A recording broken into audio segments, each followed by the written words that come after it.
வணக்கம் to ரம்னி creations. இன்றைக்கி ஒரு இன்ட்ரெஸ்டிங்கான ப்ளஸ் ஹெல்த்தியான ப்ளஸ் வெரி வெரி யூனிக்காக ஒரு ரெசிபி இன்றைக்கி நம்ம பார்க்க போகிறோம். எல்லாருக்கும் தெரிஞ்சிருக்கும், வாழைப்பூ பற்றி தான் இன்றைக்கி பண்ண போகிறோம். வாழைப்பூவில் விதவிதமான ரெசிபிஸ் இருக்குது. வாழைப்பூ வடை இருக்குது, வாழைப்பூ பருப்பூசலி இருக்குது, வாழைப்பூவில் கூட்டு பண்ணலாம், வாழைப்பூவில் குழம்பு பண்ணலாம், வித்தியாசமாக பண்ணலாம். நம்ம நிறைய ரெசிபிஸ் வாழைப்பூவில் நம்ம பார்த்துருப்போம். இன்றைக்கி கொஞ்சம் ஒரு வித்தியாசமாக வாழைப்பூ பருப்பு குழம்பு எப்படி பண்ணலாங்கிறத நாங்கள் இன்றைக்கி சொல்ல போகிறோம். இது ஒரு சுவையாக ப்ளஸ் ஹெல்த்தியாக இருக்கும்னு நான் சொல்லிட்டேன். அப்போ எல்லாருக்கும் யோசிப்பீங்க, எப்படி ஹெல்த்தியாக எப்படி இருக்கும், எல்லோரும் சாப்பிட்லாமா, குழந்தைங்க சாப்பிட்லாமா, இல்லை வயசானவங்க சாப்பிட்லாமா, இல்லை யார் சாப்பிட்லான்னு யோசிச்சுட்ருப்பீங்க. இது எல்லாருமே சாப்பிட்லாம். இது especially like sugar patient, diabetes பேஷண்ட்டுக்கு ரொம்ப ரொம்ப உபயோகமான ஒரு ரெசிபி. நீரிழிவு பேஷண்ட் டயபெட்டிஸ் யார் இருக்கோ அவங்களுக்கு இது ரொம்ப ஹெல்த்தியான ஒரு ரெசிபி.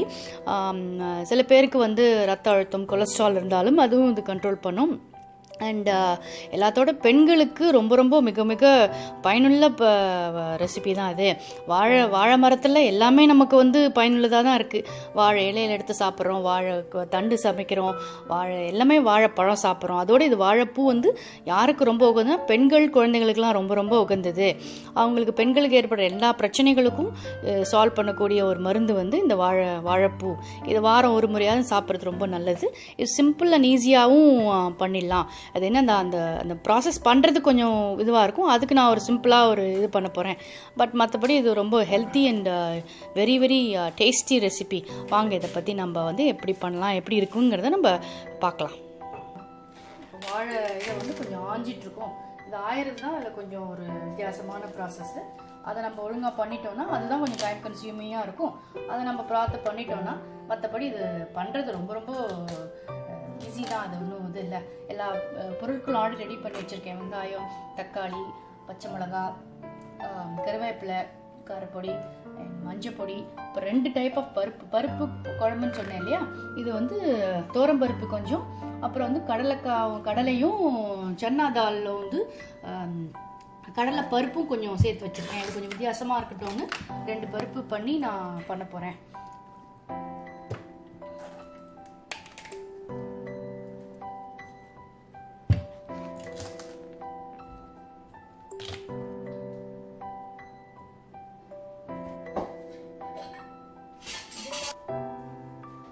கையெல்லாம் கருப்பாயிடும். அதனால கொஞ்சம் தேங்காய் எண்ணெயை தொடச்சிட்டு ஆஞ்சிங்கன்னா லைக் கருப்பாகாது.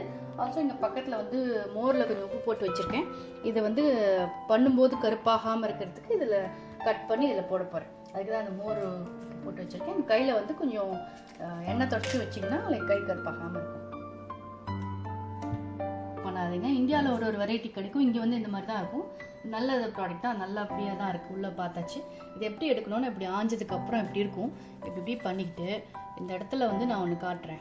இந்த இடத்துல இது இருக்கிறவங்க பாருங்கள், இதுதான் நம்ம சாப்பிடக்கூடாது. இதுவும் இந்த இடத்துல ஒரு லைட் கலரில் கிளாஸ் மாதிரி இருக்கும் பாருங்கள், ஒரு மாதிரி ஒப்பேக் கலரில் இருக்கும் பாருங்கள். இதை எடுத்துட்டிங்கன்னா இதை 2யும் நம்ம சாப்பிட மாட்டோம். அதுதான் இதோட வேண்டாத ப்ராடக்ட். ஓகே, இது மாதிரி ஒவ்வொன்றிலையும் நான் அப்படி எடுத்து வைக்க போகிறேன். இந்த டாலாக இருக்கிற இந்த பிளாக் கலரில் இருக்கிற இதுவும் ப்ளஸ் இந்த இடத்துல இந்த கிளாஸ் மாதிரி இருக்கிற இதுவும் வச்சிடுறேன். இந்த மாதிரி ஃபுல்லாக ஆஞ்சு கட் பண்ணி இந்த உப்பு தண்ணியும் பட்டர் மில்க்கும் போட்டு மிக்ஸில் போட்டு போகிறேன். தான் இன்றைக்கி பண்ண போகிறேன். ஆஞ்சதுக்கப்புறம் இதில் இருக்கிற இந்த மாதிரி இது 2 தான் நம்ம எடுத்துடணும். இது பேர் கல்லன்னு சொல்லுவாங்க. இது 2ம் நம்ம சாப்பிட முடியாது, ஏன்னா ஜீரணம் ஆகாது. ஸோ இந்த ஒவ்வொரு ஃப்ளவர்லேயும் இந்த மாதிரி இருக்கும். இது 2யும் நான் தனியாக எடுத்து வச்சுட்டேன். இப்படி இருக்குது பாருங்கள். இந்த டாலாக இருக்கிறதும் இந்த மாதிரி இருக்கிறதும் நம்ம ஒவ்வொரு ஃப்ளவர்லேயும் இருக்கும். அதுலேருந்து நம்ம ஆஞ்சி எடுக்கிறது. இதுதான் கொஞ்சம் டைம் கன்சியூமிங் ப்ராசஸ் நம்மளுக்கு. இதை முடிச்சிட்டதுக்கப்புறம் இதை கட் பண்ணி இதில் போட போகிறேன். முன்னாடி சொல்ல மறந்துட்டேன், நான் புளி கொஞ்சம் வச்சுருந்தேன், புளியும் கரைச்சல் வச்சுருந்தேன். அதை நம்ம பண்ணும்போது உங்களுக்கு நான் ஸ்டெப் பை ஸ்டெப் காட்டுறேன். இப்போ இதை கட் பண்ணி இதில் போட போகிறேன். அவ்வளோதான் இதோட இதுதான். இவ்வளோ இதெல்லாம் நம்ம வேஸ்ட் பண்ணுவோம், இதெல்லாம் யூஸ் பண்ண முடியாது. இதெல்லாம் அவ்வளோதான்.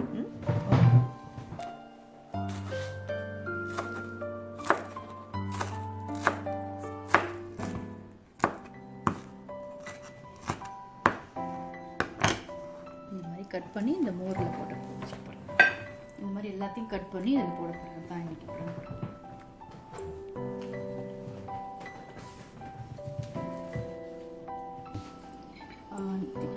பற்ற வச்சுட்டு I'm just going to use organic coconut oil. coconut oil பண்ணி நான் பண்ண போகிறேன். ஸோ ஆயில் கொஞ்சம் காஞ்சிட்ருக்கு ஆல்ரெடி. இப்போ வந்து கடுகு,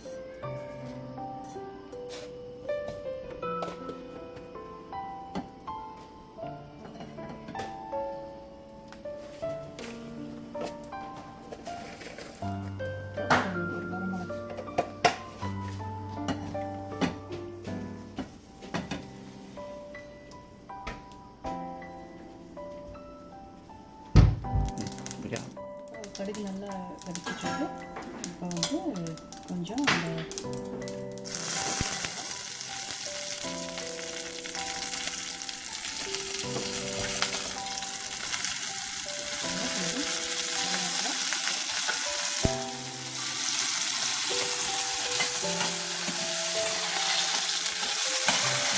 பண்ணிட்டு கொஞ்சம் ஆனியன் வச்சு வச்சுட்டு ஆனியன்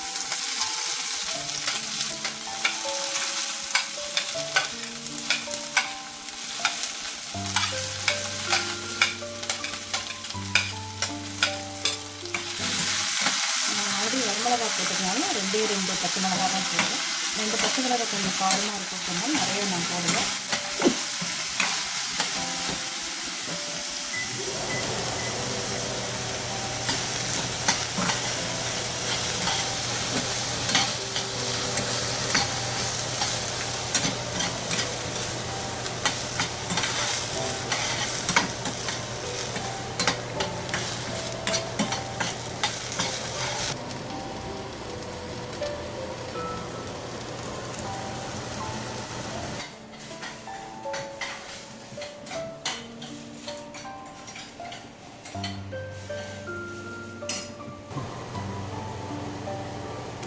கொஞ்சம் உப்பு போட்டு நல்லா வெங்காயம் வதங்கிட்டு வெங்காயம் நல்லா ஃப்ரை ஆனதுக்கப்புறம் கொஞ்சம் பிங்க் கலரில் வெங்காயம் நல்லா ஆரம்பிச்சதுக்கப்புறம் தக்காளியை போடுவோம்.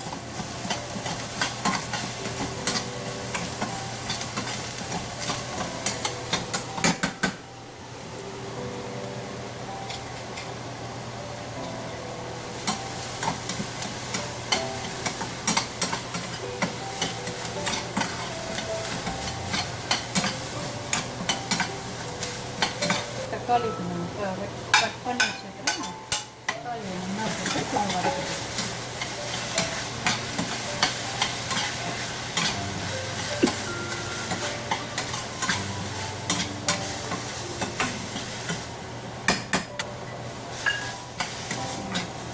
நல்லா வதங்க. அப்புறம் கொஞ்சம் காரப்பொடி, தேவைக்கு ஏற்ற காரப்பொடி.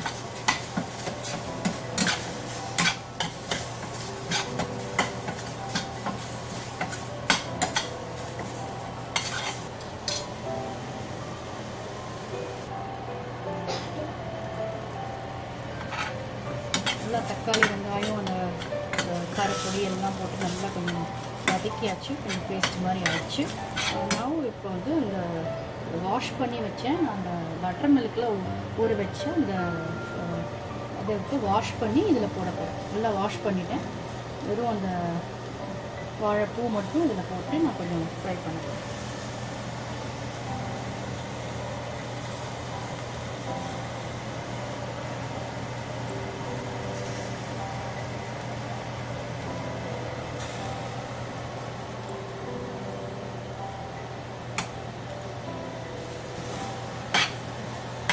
இப்போ நல்லா வந்து வாழைப்பூ அந்த பேஸ்ட்டோடு கொஞ்சம் நல்லா வதக்கி இந்த மசாலா பேஸ்ட் மாதிரி பண்ணுவோம். அதோட இது நல்லா கொஞ்சம் நல்லா மிக்ஸ் ஆகும்.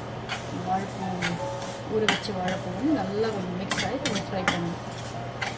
அந்த காரம் இந்த உப்பு எல்லாம் இந்த வாழைப்பூவில் இறங்கி போகும்.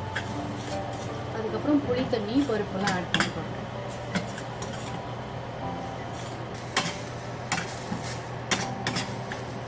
நல்லா வாழைப்பூ அந்த தக்காளி இந்த பேஸ்ட்டோட மிக்ஸ் ஆகிடுச்சு. இப்போ கொஞ்சம் நான் வந்து எடுத்து வச்ச புளி தண்ணி கொஞ்சம் ஆட் பண்ணி கொஞ்சம் தான் புளி போட்டிருக்கேன். ஏன்னா தக்காளியெல்லாம் இருக்கிறதுனால ரொம்ப தண்ணி தான் புளி போட்டிருக்கேன்.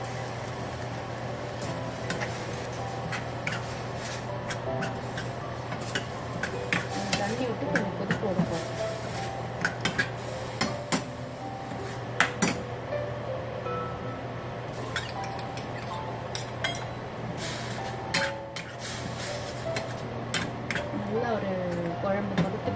வச்சுட்டு நல்லா கொதிக்கணும். அது கொஞ்சம் கொதிக்கணும்.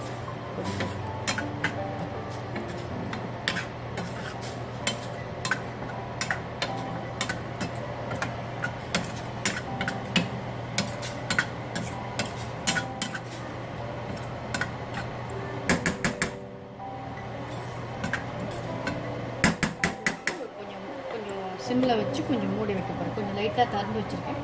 கொஞ்சம் சிம்மில் வச்சு கொஞ்சம் கொதிக்கட்டும். இது பருப்பு நான் சொன்னேங்க, இந்த கடலை பருப்பு ப்ளஸ் நிலக்கடலை கொஞ்சம் வேக வச்சு வச்சுருந்தேன்.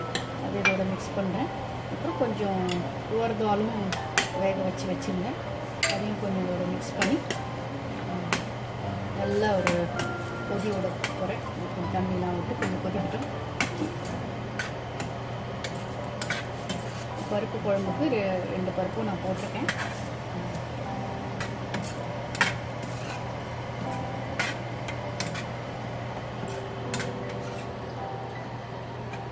வேணும்னா கொஞ்சம் நீங்கள் உப்பு சேர்த்துக்கலாம். உங்கள் சுவைக்கு ஏற்றபடி உப்பு சேர்த்துட்டு கொஞ்சம் கொதிக்க விடணும். கொதிக்க